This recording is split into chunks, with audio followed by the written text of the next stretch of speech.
কেউ যদি নিজেকে ইমাম মাহদির দাবি করে এবং মৃত্যুর আগেই নিজের কবরকে পবিত্র কাবা শরীফের আদলে তৈরি করে রাখে, তার ব্যাপারে স্থানীয় মুসলিমদের করণীয় কি?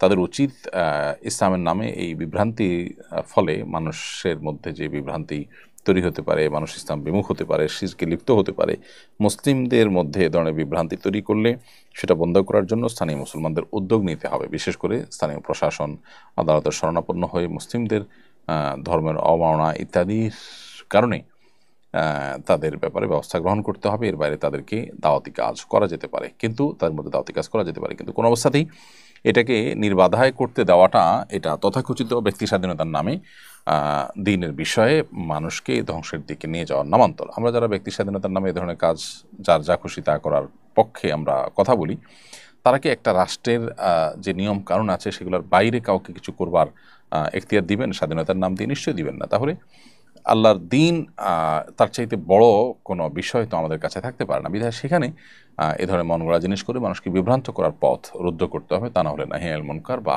অসৎ কাজে বাধা প্রদান বলতে পৃথিবীতে আর কিছুই থাকবে না।